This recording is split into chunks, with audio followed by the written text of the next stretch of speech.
Hello, I'm Susannah Streeter and I'm in the PIMCO studio for Wealth Club, and I'm delighted that I'm with PIMCO President Christian Stracke to talk about a subject close to many investors' hearts: income. So over the past 5 years, we really have seen a big transformation in the landscape of fixed income investing, from traditional bonds to innovative securities. Fixed income, like all asset classes, really has had to deal with shifting market dynamics, technological advancements, and also, of course, global economic challenges. So today we're going to be discussing what's happening, but also what the opportunities are and what challenges may also lie ahead for investors. So Christian, there are new opportunities being created, aren't there? A big change that we're seeing on capital markets, of course, is the rapid growth of private markets. What's happening here? We're seeing fewer IPOs in recent years, aren't we? Certainly, staying private for longer.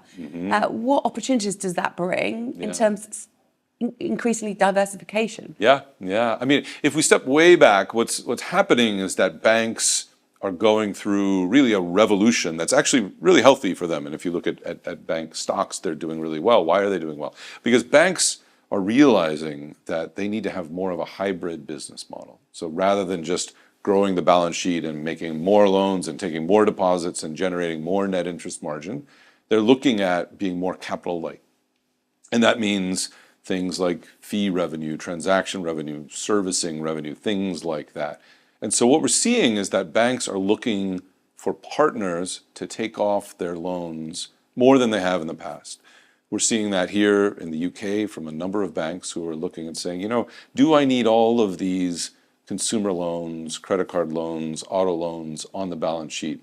What if I sold them to PIMCO or some of PIMCO's competitors for a fee, and then I continue every month to sell more loans to PIMCO for a fee? Is that a better mix of the business model where I'm less capital intensive, where I'm more capital light? And so more and more banks are doing that. It's happening in the UK, it's happening in the US, it's even spreading to Europe and Australia. And that's creating these private opportunities across all sorts of different asset classes: consumer loans, auto loans, residential mortgages, real estate loans, aviation finance. I mean, you name it. There's all sorts of different new areas that are emerging that are really interesting, as you say, diversifier in portfolios, as you can combine these opportunities across public and private in income portfolios. And so that is behind then PIMCO's push, is it, into private credit? Very much so. And it's nicely said. The way that we think about it is that it's really our push into private credit is really a reflection of what's changing in the economy and what's changing in terms of our client needs.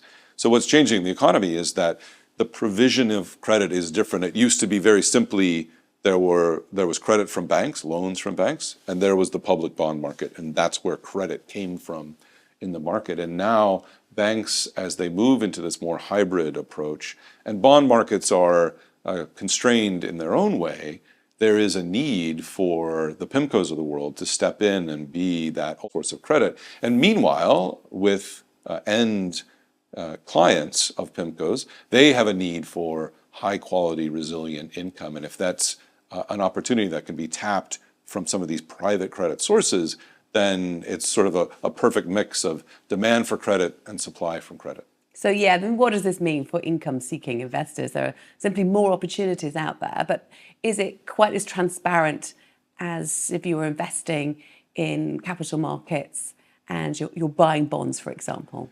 Right. It is not as transparent, or in some cases it may be less transparent, for sure. And so what it does mean is that there has to be much more focus on underwriting and origination standards. And do you have a credit culture that avoids blow-ups, that finds fraud, that sniffs out problems, that gets in front of problems when they come, because there are always problems that are emerging from borrowers.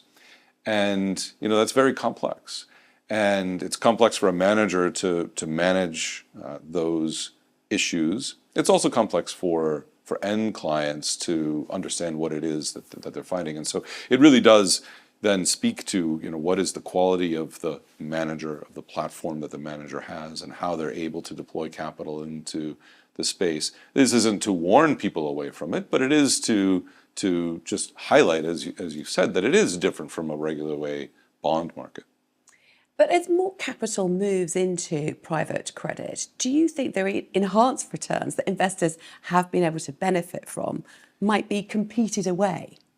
Well, that's been on and off the case to some extent. And you've seen it in the biggest area of growth in private credit, which is direct lending, which is making loans to companies owned by private equity sponsors. And those loans are not traded, they're private loans. And that's where there's been the most growth. That's about a $1.5 trillion market. It's grown from $200 billion about a dozen years ago to $1.5 trillion today. So a lot of growth. And there's a lot of competition. And what's called the illiquidity premium, sort of the additional return that you get on top of if you bought a liquid instrument, that illiquidity premium has declined over the years. Now, what we're seeing, though, is that when you broaden out away from this direct lending universe into what is this emerging, diversified private credit opportunity set across residential mortgages and consumer loans and auto loans and equipment financing, things like that, there still is a pretty robust illiquidity premium relative to liquid opportunities. So yes, it's something that we keep an eye on. And yes, if there were to be much more crowding into this space, then naturally you would see a decline in that excess return. But for now, we think it's a really interesting opportunity. Okay, and I want to talk about some of the concerns that are being raised about vulnerabilities in certain companies operating in the private credit sphere. There has been some gating of funds. How should investors navigate this? Well, I think the first thing is to read the documents, and everyone should sort of understand that these are products that are going after less liquid ultimate investment opportunities. And so naturally, there's going to be less liquidity if an investor wants to redeem. And that is a structural fact of these products. They need to go to investors who can tolerate that illiquidity, who understand that illiquidity, and who can plan accordingly. And frankly, advisors need to advise well with respect to that as well. That said, if you just sort of step back and think about if I have 100 pounds of savings over the next couple of years, it's unlikely I'm going to need 100% of that 100 pounds to deploy into consumption or whatever else you would need it for. So what portion of my portfolio could I put away into illiquid opportunities and just assume that I'm not going to touch and will not be able to touch? For some investors, that's zero, because maybe they would need to break the glass and use all of their savings. And for others investors, there's a higher percentage of the portfolio that could be put into less liquid. So at the front end, the recommendation to investors would be, or at the front end, what investors would need to do would be to think, all right, what's my tolerance for illiquidity? Mm-hmm. Not just psychological tolerance, but also to actual needs for savings. What is your investment horizon? What do you need the money for in the future? That's often people can get a bit carried away with the opportunities out there and actually thinking a little more. That's it. And I think it's a good lesson for anybody watching this. But overall, do you think private credit will become in the future a much more important part of private wealth portfolios? Yes, certainly. It will become a more important part of the credit ecosystem, meaning if you are a borrower and you're looking to borrow, you will have lending opportunities from banks, you'll have lending opportunities from bond markets, and you'll have lending opportunities from private credit lenders. And so that's where it will start. And then similarly, for clients, it'll be you can access these opportunities from public markets, through bond markets, or through the private opportunities. And so yes, as this emerges, it will continue to become more and more a part of end client portfolios. Again, with an understanding of the illiquidity that's there. Okay, thank you. And just one final thought, just pull back to the wider picture again, because it's such a driver of what's happening on financial markets. I just want to get your thoughts on the Federal Reserve. There were expectations that there'd be more dovish policy ahead, that we will see multiple interest rate cuts. Yeah. To what extent is this changing, and what impact could this have going forward? How should investors deal with a changing environment? Right. Well, I think that the first and most important thing is that, we've had a very positive development in terms of the nomination of Kevin Warsh, and I think there's, very strong market support around Kevin Warsh and an understanding that, he will be very much aligned with the dual mandate of the Federal Reserve. So that's very important. Now, I just want to pick up that dual mandate means keeping inflation to target, but also ensuring that there are as many employed people as possible. That's right. Yeah, exactly. Yeah, thank you.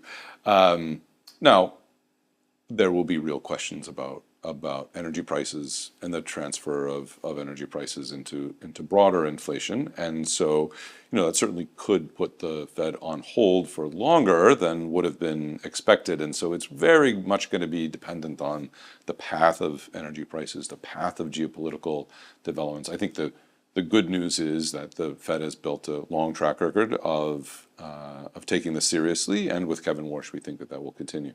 Okay, well, thank you so much, Christian Stracke, for talking me through all of the developments recently in terms of what income investors should be assessing on the landscape right now. It's clear that this volatility, I think, is going to continue, isn't it? But actually, there are still plenty of opportunities out there. Thank you, Susannah. Thank you.